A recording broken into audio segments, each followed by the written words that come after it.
বাবার দেওয়া ইচ্ছা পূরণে প্যারোলে মুক্তি পেয়ে ঢাকা কাশিমপুর কারাগার থেকে বাসায় এসে বাবার জানাজায় অংশ নেন রবিউল আলম।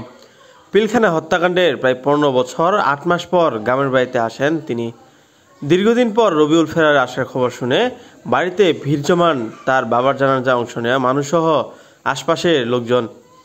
বাড়ি ফিরে মা, বোন, ভাই ও আত্মীয় স্বজনের সাথে বাড়ির ছাদে উঠে রবিউল আলম হাত দিয়ে নাড়া দিয়ে বাবার জন্য দোয়া চান তিনি।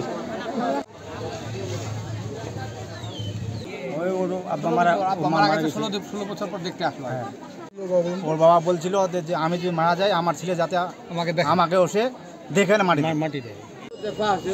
দেখো বলতে গেলে কারাগার ছিল, এটাই দেখো আপনার কি ছড়া। প্যারোলে মুক্তি পাওয়া ওই আসামি হলেন ঠাকুরগাঁও বালিয়াডাঙ্গি উপজেলার ভানোর ইউনিয়নের নেংটিহারা গ্রামের আব্দুর রহমানের ছেলে। বৃহস্পতিবার সন্ধ্যা 7:30টার সময় বাবার জানাজায় অংশ নেওয়ার পর আবার পুলিশের প্রিজম ভ্যানে চলে গেছেন ঢাকার উদ্দেশ্যে। এর আগে গত বুধবার সকালে বার্ধক্যজনিত কারণে মারা যান রবিউল ইসলামের বাবা আব্দুর রহমান। এরপরে আইনজীবীর মাধ্যমে প্যারোলে মুক্তির জন্য আদালতে আবেদন করেন রবিউলের ভাই শাহজাহান আলী। সে আবেদন মঞ্জুরের পর কাশিমপুর কারা কর্তৃপক্ষ পুলিশ সদস্যের সাথে প্রিজম ভ্যান করে ঢাকা থেকে গ্রামের বাড়িতে নিয়ে আসেন রবিউলকে। সন্ধ্যা 7টা ভানোর NH উচ্চ বিদ্যালয় মাঠে বাবার জানাজার নামাজে পূর্ব মুহূর্তে রবিউল সবার উদ্দেশ্যে বলেন, আমার শেষ ইচ্ছে ছিল বাবার এক পলক দেখব। বাবার মৃত্যু হলে জানাজায় অংশ নিয়ে নিজ হাতে দাফন করব। সেই ইচ্ছে পূরণ করেছে আদালত। সবাই বাবা ও আমার জন্য দোয়া করবেন। আসসালামু আলাইকুম। আমার জন্য সবাই কষ্ট করছেন, অনেক অনেক অপেক্ষা করছেন, সবার ধন্যবাদ। যেহেতু অনেকদিন যেখানে বাপের খবর দেওয়ার আশা ছিল, খবর দিতে পারতেছি, আমি সন্তুষ্ট। আসসালামু আলাইকুম।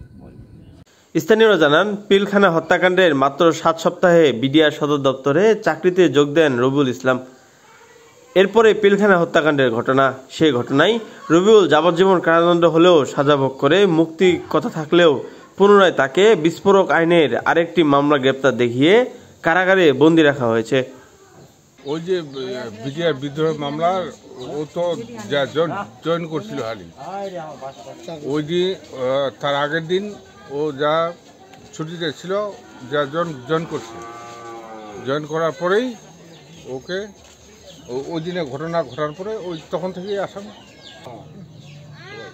16 বছর ধরেও নাই, তাহলে তো ওকে দেখার জন্য লোক আসবেই। তার বহুতই ভাষা ছিল।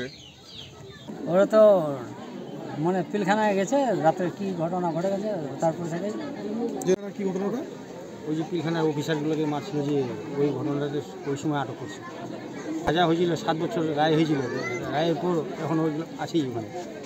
প্যারোলে মুক্তি দিয়ে বাবার জানাজায় অংশ নেওয়ার সুযোগ দেওয়ার কারণে আদালতকে ধন্যবাদ জানিয়েছে রবিউলের মা সালেহা বেগম ও তার ভাই শাহজাহান আলী।